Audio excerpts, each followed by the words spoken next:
Assalamu alaikum wa rahmatullahi wa barakatuh. My name is May and I am your host of the Muamalat Movement podcast.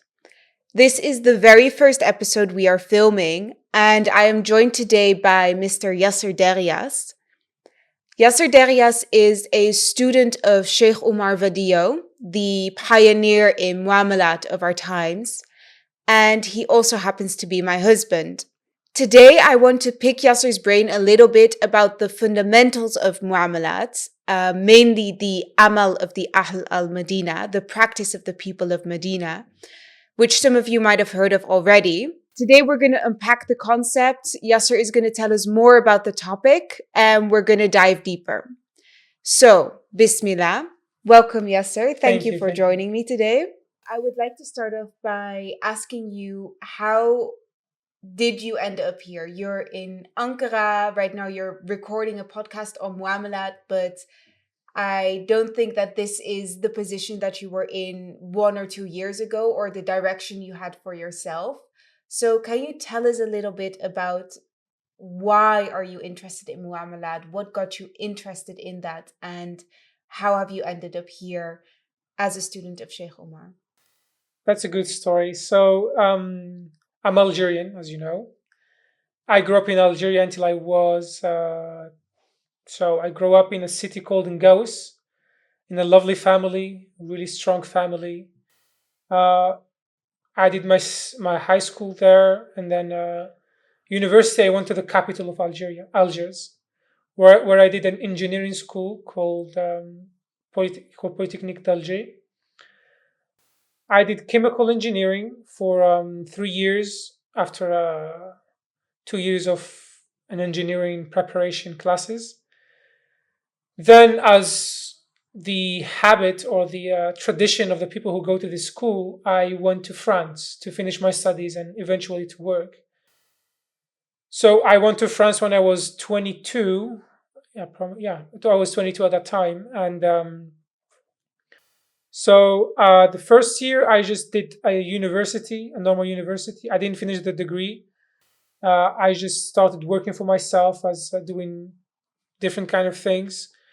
And the year after that, it was 2022. Yeah, it was 2022. I started this other engineering school, and I did a degree in energy and products, which is like a specialization in chemical engineering. Yeah, and I did that program for 2 years, and then I started working. I met you. Um, so during all this time, I can say for sure I had no purpose. I wasn't aware of my purpose in life. So I was just going through life as life is happening to me. I was not aware of what is my life going through, like what is the purpose, what is the meaning of my life. And I would just school, work, help the family, and that's it. I didn't have a higher purpose, if I can say that. And were you a practicing Muslim at this time because you grew up in Algeria? Islam, as I was taught, I'm not saying it's the fault of my teachers, but we were taught in Islam that is personal. Like you pray, you fast, you behave well, and like what the Christians call personal morality.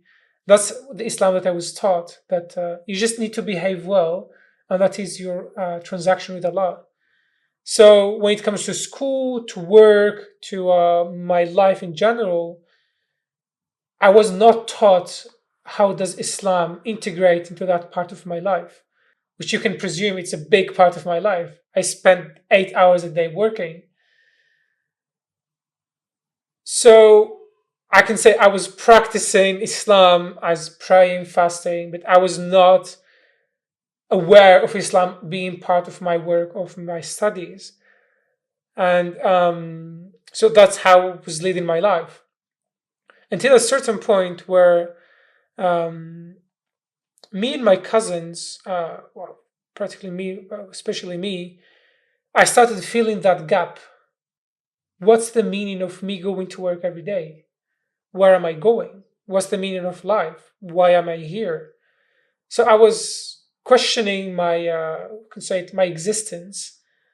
Not to make it philosophical, but it was really deep. It was really impactful. Uh, it led me to try to find, like, to look into spirituality in general, and among that was tasawwuf. I started reading. I remember Imam al-Ghazali, like, I had like his books, so I was reading them, but it still wasn't tangible because it still didn't touch my life. Like, it still didn't tell me what my life is about. I mean, I can speak about this higher, deeper meaning that everything go back to Allah subhanahu wa ta'ala. But if it's not in action, if it's not part of my life, it's just ideas. And in a sense, I felt that, like, that I'm not connected to it. I'm not practicing Islam properly, and you can attest to that. I've been telling you to read this book, read this book. It's so amazing what he's speaking about, but I was not fulfilled, if I can say that. I was working, and this crisis was happening, and it was intensifying with time through the month, like month by month, until a certain point where Allah subhanahu wa ta'ala opened my eyes, where I saw with clarity that Islam is the only way. So, whether in my personal life or in my interaction with society, but I didn't see how it was, like, what was Islam in my society, like my interaction with society and with people, how does Islam governs that? And that's where it started, like, looking for that understanding. How does Islam shape my life? How does the relationship between me and Allah subhanahu wa ta'ala shapes my life on a daily basis? So I started looking for scholars, books, because I wanted something that speaks about our time. Because I can read Imam al-Ghazali or other scholars of Tasawwuf or of Islam, but it doesn't speak about our time. So I started looking into Sheikh Hamza Yusuf and many other Muslim speakers today, but I wasn't convinced. Like, that opening that Allah subhanahu wa ta'ala gave me at a certain point, it was so life changing that my purpose in life was just, I want to please Him. I don't know how, but I just want to please Him. And I wanted that feeling again, that sensation, that like that taste, that again. So by looking and looking, and at a certain point, I came upon a sheikh called Sheikh Abdul Qadir Sufi, rahimahullah. His videos were life changing. I mean, I remember, like, the first time I read them, I was like, this is Islam.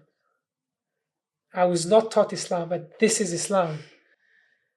And I mean, you were there, and so you were part of that journey as well.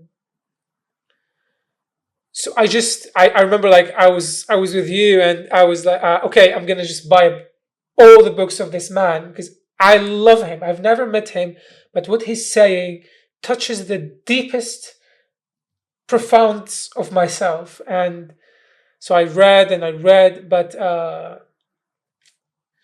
if I say, I'm not saying it's not complete, it wasn't tangible yet. And one day we discovered his student, Shaykh Umar Vadillo, who had a podcast called Living Islam, Living Tasawwuf. Muamalat, how is it? Islam. Living Islam, Muamalat, and Sufism. Yeah, and Tasawwuf. So I started listening to the podcast of Shaykh Omar, which was, so it's a long podcast. He has, like, right now, I think 100 episodes, something like that. But at the beginning, I started listening to the episodes about his sheikh. He had like 8 to 10 episodes speaking about his sheikh. So they were a bit. So Sheikh's Umar method is just intense. So at the beginning, it was too overwhelming for myself to listen to them because I didn't understand what he was speaking about, and it was so intense. It was overwhelming. So I paused listening to the podcast, but at the same time, I kept looking into the works, the books, the articles, the talks given by the community of Sheikh Abdul Qadir rahimahullah. And at a certain point, I came upon this paper by Sheikh Umar, Fatwa on Paper Money. And I remember I was sitting with you, if you remember well, and as we were I read it first actually, and as I was reading the Fatwa on Paper Money, what is the nature of paper money in the eyes of the Sharia? What does the Sharia say about this paper money that we have today and we deal with today? And the same thing that I remember when it said that like Allah had opened my eyes that Islam is the truth and Allah is real, He's our master. The same thing happened with this. I'm not saying the paper, but what was said in the paper, I felt it was true. I sensed it was true. And it was overwhelming. I was in tears while reading it. And I was like, yes, this is it. This is what I want. And it just clicked. It wasn't an effort. It was completely effortless, that moment of seeing what was spoken about. And so it was Sheikh Omar who wrote the paper. So I just went back to the podcast.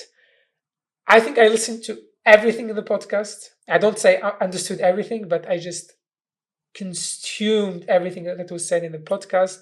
I started reading Sheikh Omar's books and listened to his Sunday talks live. I contacted him twice. I didn't get a response. He gets like a lot of emails, but Alhamdulillah, I found the link to join the live podcast, Sunday podcast, where I was able to interact with him live and get his contact and eventually speak to him. And then from that moment, like here today, I'm here with him, learning from him, and Alhamdulillah, and thanks to him, I'm learning a lot about the meaning of our lives. Like what I felt that Islam is the meaning, like is the way of life. It's a way of life. It's just not how to behave. Like our lives needs to align with the commands of Allah subhanahu wa ta'ala. And it is Him, it is Allah who gives us that strength. It is Him who guides us to go into that path and gives us the strength, gives us the himmah, gives us everything to go through it. And that's the path. That's tasawwuf. We cannot separate one from the other. I mean, I spoke a lot now. Like that's my journey to the path. Getting to this point in life is highly unusual. It's not like you are going for a career. What you are studying, Muamalat, the Sharia, it's not established right now. So there's always something you can do, but there's not some profession you can follow that is strictly aligned with Sharia. Actually, on the contrary, you are trying to understand the foundations of the fiqh together with the Shaykh to be able, inshallah, establish the Sharia again and make that possible for ourselves in the future and future generations. Shaykh Umar, you mentioned it, he teaches two aspects which are like two sides of the same coin. So it's Hakika and Sharia, or you can say Muamalat and Tasawwuf. You mentioned that you found a paper about a fatwa on paper money, which gave you this opening, this realization that Islam is the truth and there is a correct way. There is a Sharia behind every single thing, even the things we don't think about. Can you tell a little bit more about what was in that paper? And was this your very first introduction to Muamalat, or had you known about Muamalat before? Okay. So I'm going to answer the second question first. Um, so Muamalat, like I grew up in Algeria, so we had a module in high school called Tarbiyah Islamiyah. Mm.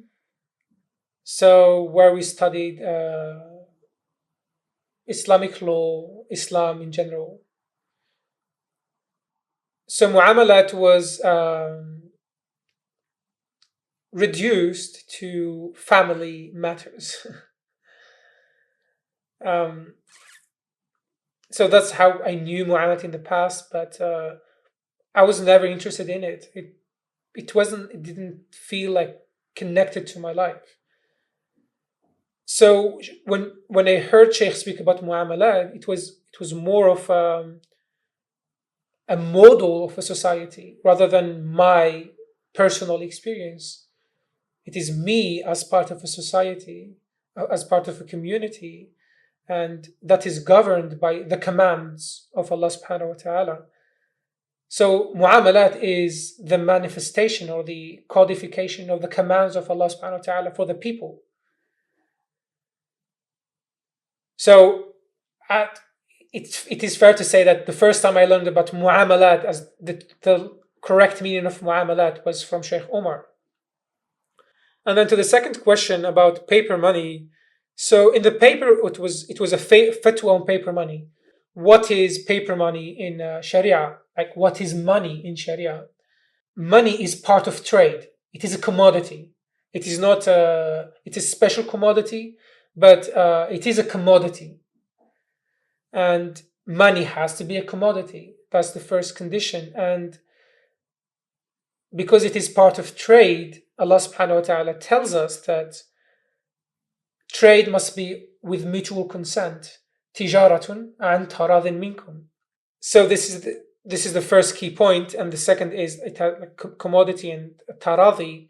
And then when I say commodity, so eventually it has to be traded in the market.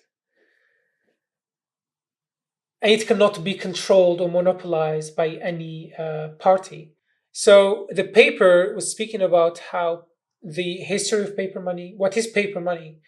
And it is not something hidden, like all the banks can tell you what is paper money, all the politicians.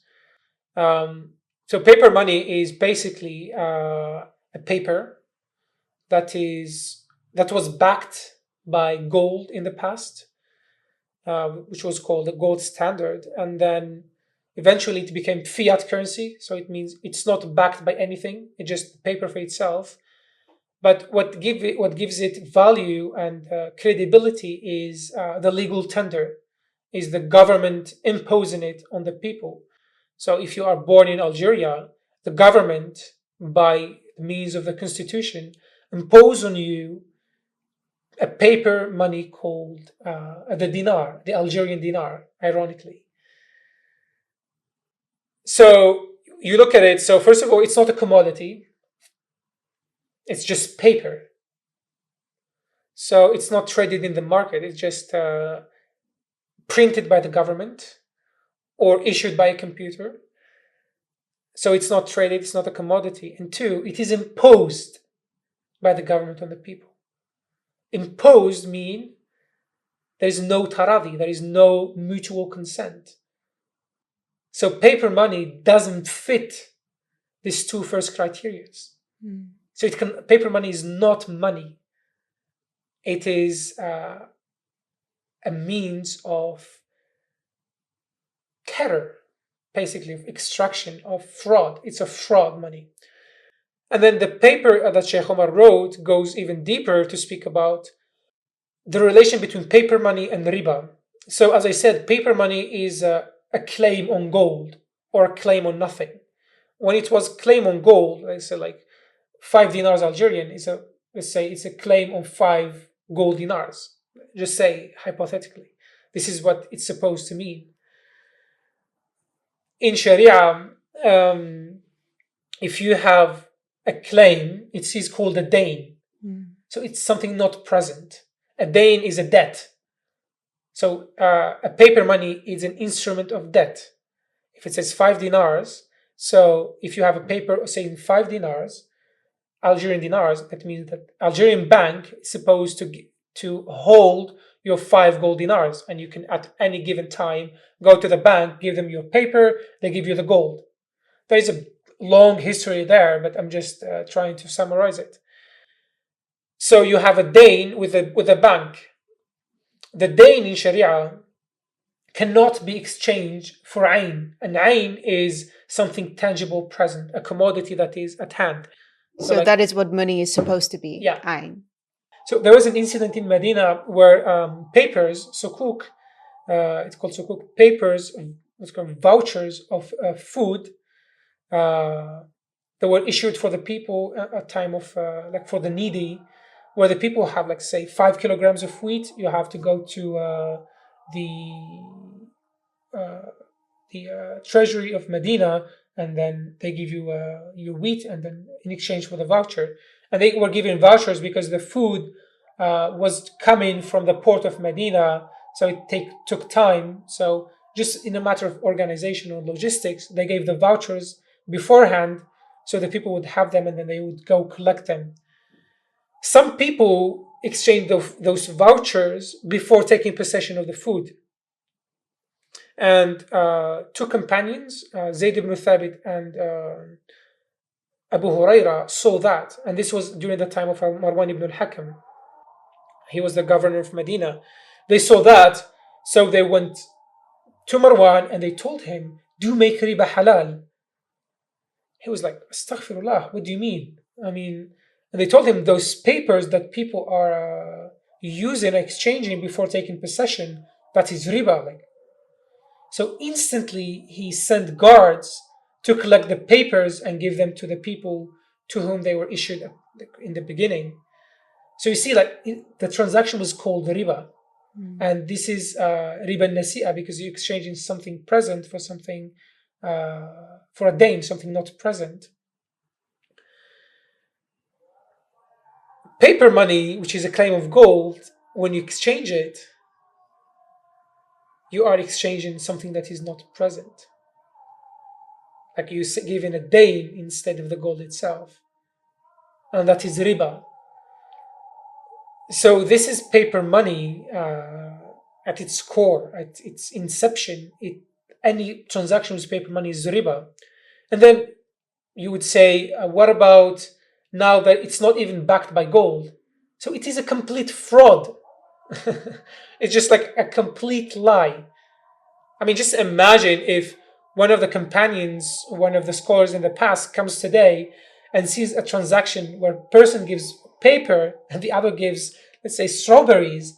It's like, what's this? What's happening here? Are you mad? And that's where you look at Surah Al-Baqarah, where Allah subhanahu wa ta'ala says, إن الذين يأكلون الربا لا يقومون إلا كما يقوم الذي تخبطه الشيطان من المس. The tafsir of this ayat, according to Ibn Ajiba, he says, people who consume riba, or people who witness riba, or people who are part of riba, I'm saying witness, because that's what the Prophet ﷺ said. All these people are like mad people. They don't know what they say. They don't know what they said to them. So they don't know how to hear or how to speak. It's mad people. And that's the effect of riba on all of us. That's why the only thing that we can do is to fight riba, to be against it. Because Allah subhanahu wa ta'ala later on in this Surah Al-Baqarah says, يَا أَيُّهَا الَّذِينَ آمَنُوا ذَرُوا مَا بَقِيَ مِنَ الرِّبَا إِن كُنتُم مُؤْمِنِينَ. O you who believe, leave what is remaining of riba if you are mu'minun. If not, وَإِن لَمْ تَفْعَلُوا فَأْذَنُوا بِحَرْبٍ مِنَ اللَّهِ وَرَسُولِهِ. And if you do not do that, then Allah, you are at war with Allah subhanahu wa ta'ala and His Messenger. So thank you for going into that. This is how we got to the situation we are in today, which is a system, a capitalist system, which runs on banks, fractional reserve banking, which is inherently tainted by riba. Riba cannot be avoided if there are banks in our society. And our society, the core of it is banks. That's how we run. Allah subhanahu wa ta'ala has clearly told us that Allah and His Messenger have declared war on riba. The biggest eye-opener for me, because I remember when I first learned about riba, not under the guidance of Shaykh Umar, but just in general, how any Muslim would really learn about riba. As I understood it, I was just trying to avoid having interest on my loans, or I was trying to find a way in how could I buy a home without having a mortgage, because in my mind, riba was only that. It's just when you take a loan and they charge extra interest, that is riba. So as long as I avoid that, that's okay. But then once we got to know the teachings of Sheikh Umar, we came to understand that, in fact, there are two kinds of riba, or two umbrellas. And one of them is riba an-nasiya, which is riba that occurs when there's a delay in timing. And the other is riba al-fadl, which is riba that occurs when there's a delay or in unjust increase in the disparity when you exchange two goods. So through this, we came to understand that the very paper money that we are using, even if we avoid all interest, even if I buy a home in cash, it is still tainted and tainted and tainted with riba, because the transaction itself, the paper is not fair to trade. It has no ayn, it's a dain. So for me, it then directly became clear that there is a reason that the times we are living in are so ridiculous, in a sense that everything seems to just exponentially be becoming worse. You look at the climate, the environment, it's getting worse year by year and at an exponential rate. You look at the family breakdown, it's getting worse. You look at wars, you look at social cohesion. And if you trace all of that back, we can trace it back to the start of banking. So when riba really started manifesting like crazy. And once you understand this fundamental thing, you can understand that, well, Allah subhanahu wa ta'ala says He is at war with riba and His Messenger. So in essence, we are every day at war with Allah, with the way things are supposed to be. And that's why this whole world is manifesting in such a bizarre way. And that is also, it's sad, it's hard to realize and hard to swallow. But on the other end, it gives us a lot of hope, because that also means that if we can get rid of riba in our systems and return to the way of the Sahaba, the way of Rasulullah sallallahu alaihi wasallam, all of these issues will also disappear. And you mentioned that we come to understand the harm of paper money, not by taking paper money in isolation and looking at it, but rather by looking back at the Sahaba and what they did when they were exchanging dain and what was their judgment on it. So this brings us to the notion that we need to look at our life in their context to be able to understand what is right and what is wrong. And this is, of course, what we call the Amal of Medina, the practice of the people of Medina. Can you tell us a little bit more about the blueprint of Medina, and why we have to understand the blueprint in order to understand our life today? So, Allah subhanahu wa ta'ala says in the Quran, كنتم خير أمة أخرجت للناس. You were the best community that has been brought to mankind. Allah is speaking about the Prophet ﷺ and his companions and the city of Medina. So Allah is telling us this is the best example you can have. This is the template of health, a healthy society that is grounded in the commands of Allah subhanahu wa ta'ala, looks like Medina. So it is just simply it's fair to say we need to follow them. Like the message came to them, they perfected its execution. We just need to look at them. They are what we call health, diagnose what's happening with us, and just apply what we learn from them.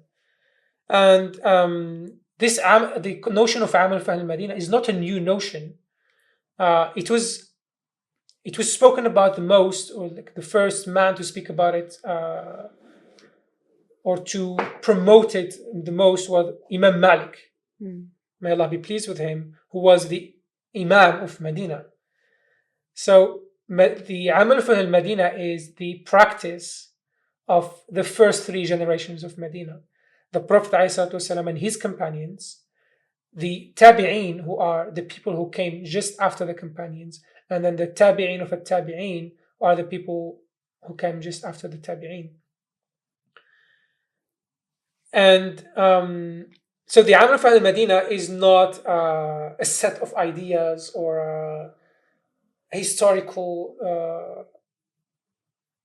how to say it, a historical just story. It is more of a living manifestation of Islam. Sayyidina Aisha radiallahu anha, the wife of the Prophet ﷺ, used to say, the character and the actions of the Prophet ﷺ were the Quran. So the Prophet ﷺ and his companions manifested the commands of Allah subhanahu wa ta'ala in their daily life. And that's why we call it the living sunnah. So when we look at the Amal fi al-Madinah, we don't look at the hadith, we look at how they lived, how they transacted, how they, what was their day like, what were their contracts like how did they earn their lives. So all of these things, we look at them as this is how things should be. And then once we see that, we're like, are we doing the same thing? We're not. That's why we're deviating. That's why we are collapsing on a daily basis, because that's healthy. Anything away from that model is sick. Anything. And does that mean that if we need to look at Medina as the blueprint, that we should go back to riding on camels and stop using technology, or is it a different? So technology is not law. So when I say we follow them, we follow the Medina, we follow how they executed the law, what was normal for them. So what was normal for them is to use a commodity as a means of payment. Right? Mm-hmm. Paper money is not a technology or something better than gold. It's a fraud. So if you compare paper money with gold, we see that paper money, it's like, as I spoke, first it is riba. Second, there is no mutual consent in using paper money. And third, it's not a commodity. It's okay. This, it's not compatible with this. So we cannot use paper money. But I'm going to give you an example today. We have platinum. We have the technology to extract platinum, right? Mm-hmm. So we can make a coin out of platinum, but now it's a commodity. We cannot impose it on people, so people can use it. It's not a fraud. It's not just paper. So you can see, we're not saying that we have to do it exactly the same, use the exact same technologies as them, but what we're saying, we have to keep the same practices. Technology enhances the practices. It does not replace the practices. Does that make sense?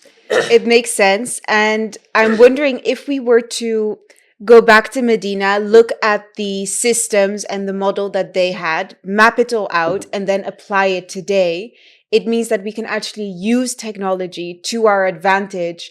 And it is not a bad thing inherently just because it wasn't in Medina. Rather, we need to look at the systems that they were following and manifest them, recreate them here today in the modern context. Yeah, I mean, like without technology today, if you look at it, it's practically impossible to implement the things that we're speaking about.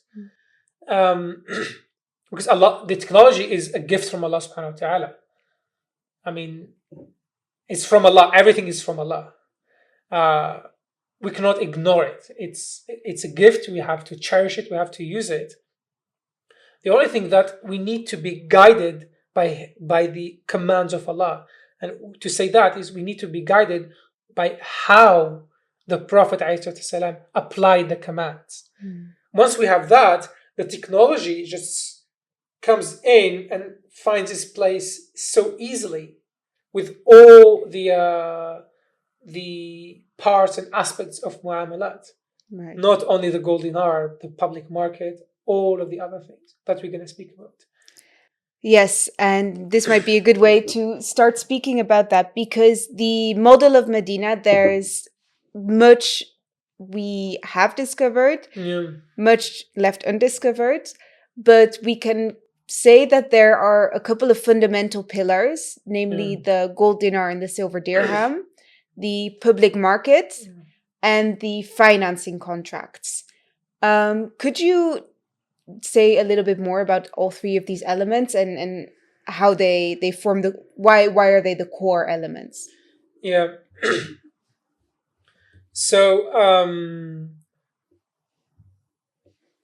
like first of all, this is like when we say the model of Medina, you're not going to find a book called the model of Medina in the past speaking about this element that I'm going to speak about, but rather it's something that is manifest in all the text. You read the first and main source of the Amal of al-Madinah, which is al-Muwatta of Imam Malik. It was written by Imam Malik, and there you see like the Prophet ﷺ went to the market. The Prophet ﷺ gave a dinar. He exchanged dinars for dates. The Prophet ﷺ saw that a person exchanged dinars now for dirhams tomorrow, and he said no. You see that the Prophet ﷺ did a kirad to be like, what are these? I mean, I want to know. And these are the practices. And so once you start looking into this picture of a society in Medina, you're going to start seeing like the key institutions, the key things. And one of the key things is the public market. Public market today, most people understand it as a, how to say it, like a farmer's market or a wholesale market. Yeah, exactly.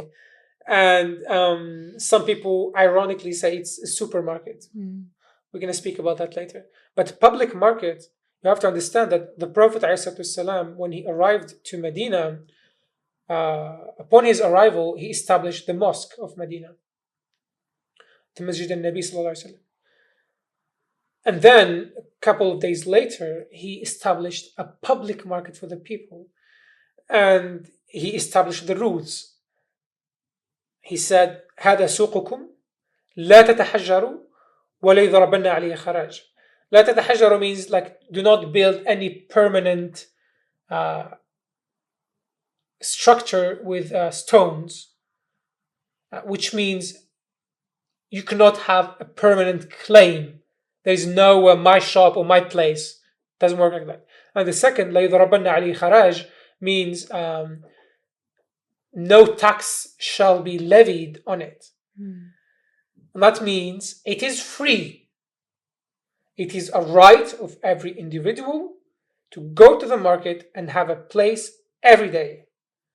It is your right. It is the right of any person of Medina to go to the public market. So it is what we call a common property. It is a waqf. It's owned by the people. And that's the practice. Public market, that's the practice. It's like public market. It's free for people to trade in and no taxes on it. And there's no personal claim. Now, just like go back to the question of technology, it doesn't mean that we need to build a public market the way they build it.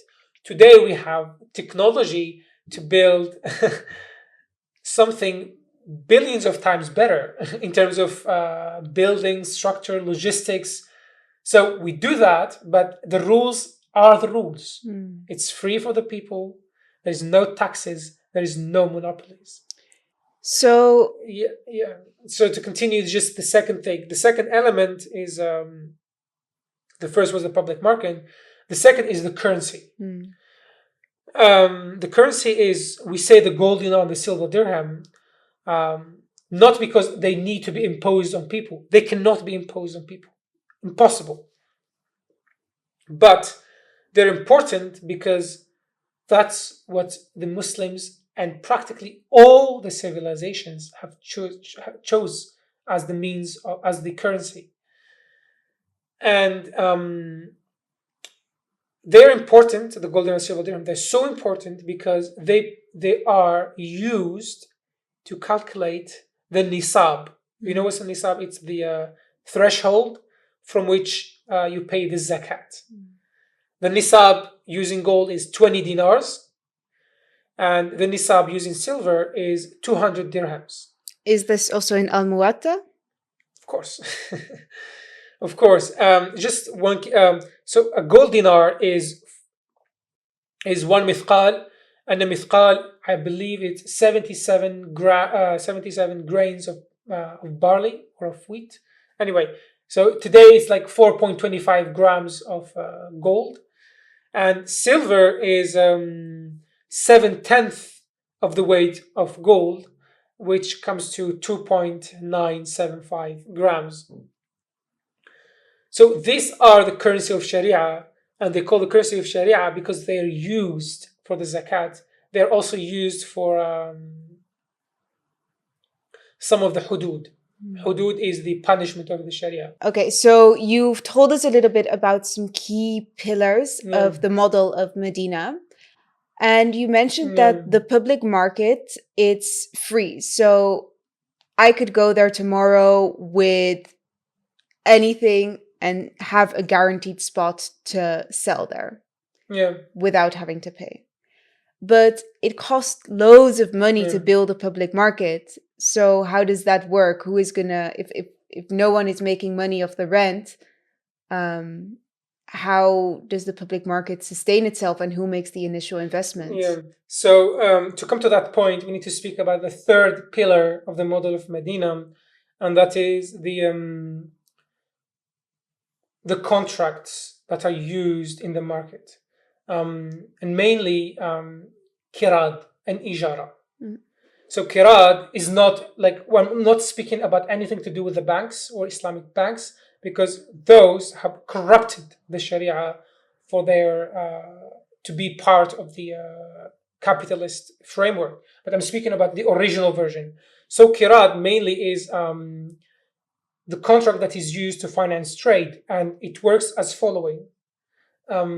Sorry, I'm diverging a tiny bit just to establish the three pillars, and then you're going to understand how to use them in the market. So the kirad is only used to finance trading journeys. So a trading venture, not journey. So let's say I'm a trader, you're not a trader. So you have some money, you invest, you are the owner. Let's say you give me 10 dinars. I use those 10 dinars to buy an operation of buying and selling. So I buy commodities and then I go sell them. Most of the time, practically in the practice, it's better to do what we call arbitrage. So we go from market to market to make a bit of profit. So I buy here and I sell, and then I come back, we share the profit, and I give you back your money. This is the kirad. So it is used to finance these trading journeys, or to finance the caravans, which is traders coming together and traveling. The second contract is ijara, is to rent. Ijara has many, not types, but it can be used for so many things. But one my thing is to rent infrastructure, to rent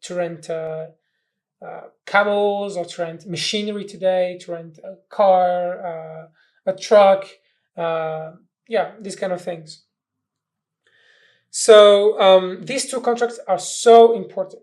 And so when we speak about the pillars, then they cannot be seen separate, because they are part of a whole model, an integrate model that like each thing complement the other. So they all together they contribute in making the whole model. So the public market, as I said, it's free to use, it's free to access by anyone. But you said, how does it make money? Uh, it makes money with services. So every public market, especially this can be seen in the Andalus or in the Ottoman, because they had bigger public market in Medina, where you have the trading area, like of a public market, you have a trading area where the people of the city come there. They have a place where to buy, and they can go buy and sell. And then there is service areas. It depends on the market. Sometimes it's integrated inside the market. Sometimes it's surrounding the market. It depends. And the service areas is basically offering services to different types of people that come to the market. Services for the traders, and that is warehousing, storage, logistics, packaging, all types of things.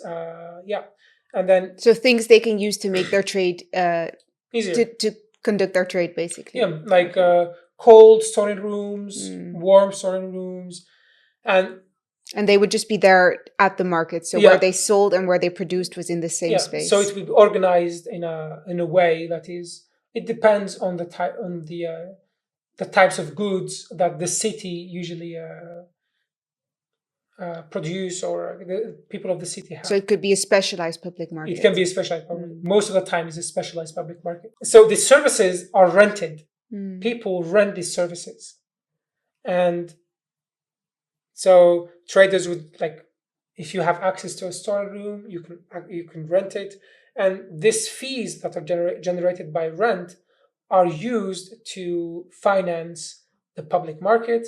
And if you look at the Ottoman cities, it was even used to finance the hospital, the mosque, the schools surrounding the public market.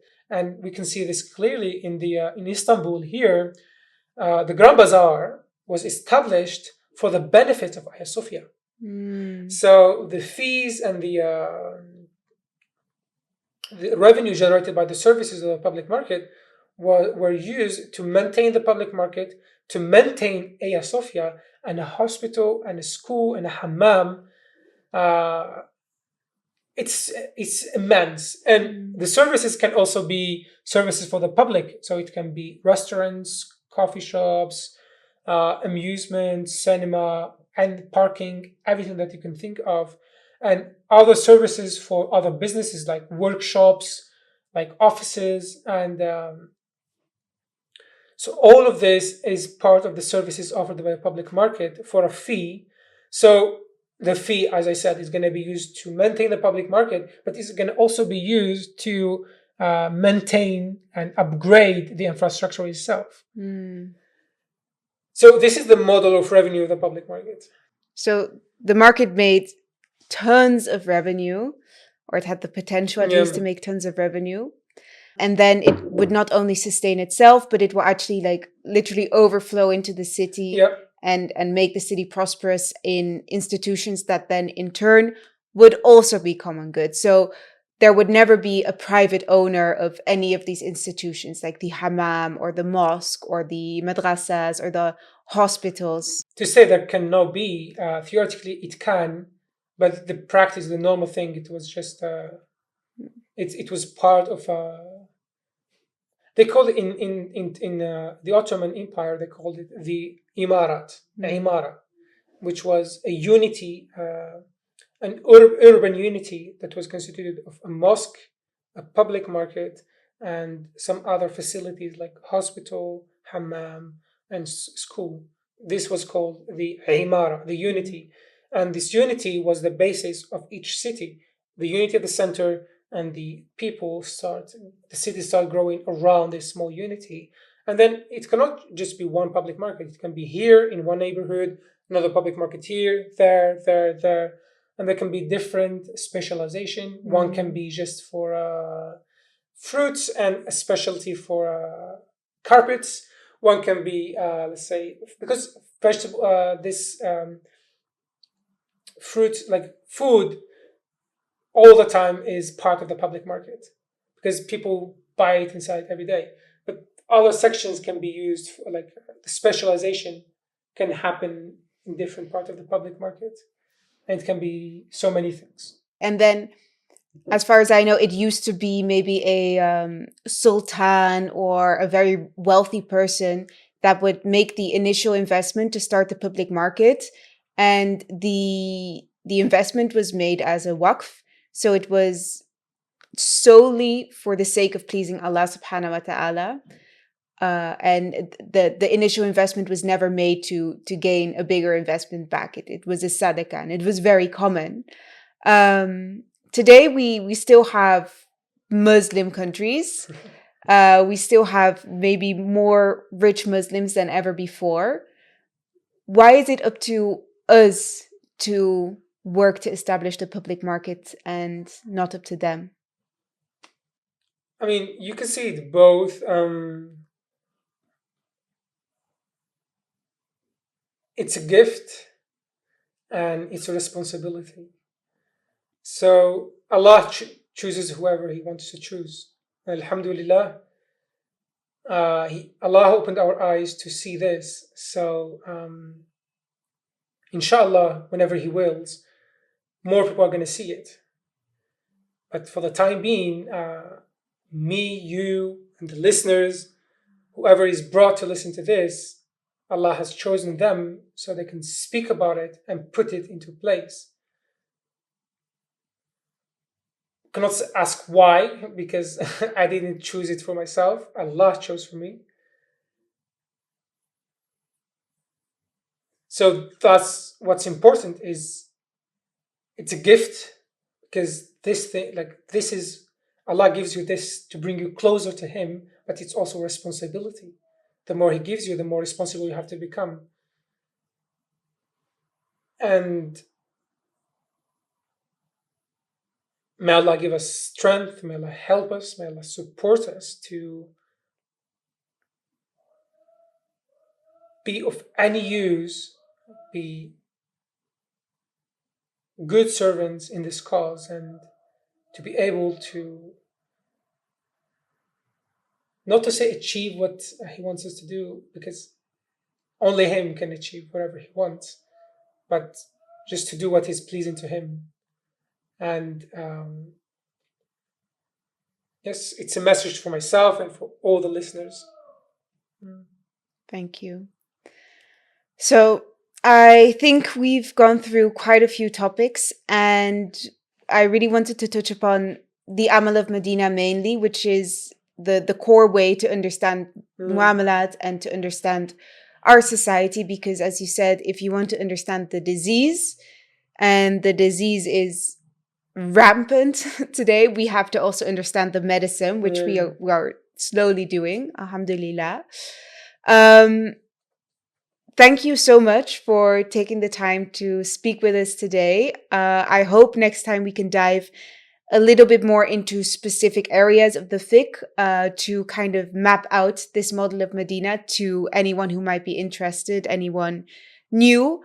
But in the meantime, I would just like to say, Allahu alam, but it's not likely that this afternoon the president of a Muslim country is going to call us and say, let's establish the public market or let's re-implement the gold dinar.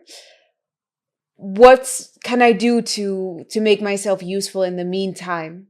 What would you advise? I mean, I think the most important thing is action. And to be able to act, one needs to know in what direction, what to act about.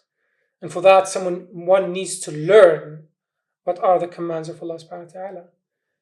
And for someone who loves Allah, he's gonna love His commands.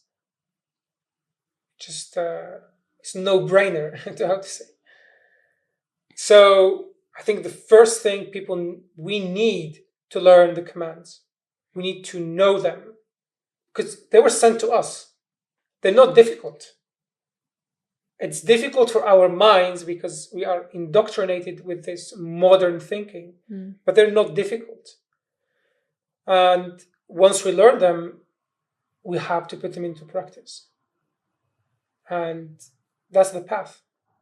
So learning, studying, understanding. This is partly why I want to do this podcast, to bring knowledge. And I would like to say on top of that, for anyone who is interested in learning more about the Amal of Medina, about the blueprint of Muamalat, the commands of Allah subhanahu wa ta'ala, the Muamalat movement provides tons of resources. We have on our website articles, we have the podcast by Shaykh Umar, who treads into many, many details on the fiqh. And we actually have a couple of videos on this YouTube channel under the Muamalat glossary, in which we go shortly into some of the key terms. And of course, we are also here to help out if you want to contact us yourself and be closer to the movement. All of that will be listed in the description below. So please feel free to reach out, feel free to dive into the resources, and feel free to check out our Instagram and our Facebook if you want to see more of us. For now, I really thank you all for taking the time to listen. The fact that you've clicked onto this podcast and taken the time to look at this episode, it means that there is something in you that recognizes, just like Yasser at the start of his journey, that there is Islam, but it's not complete. There's something missing. And that something is Muamalat. What is missing is the fact that the Sharia is not established today. So thank you so much for listening, and I hope you join us next time to understand more. Salam alaikum.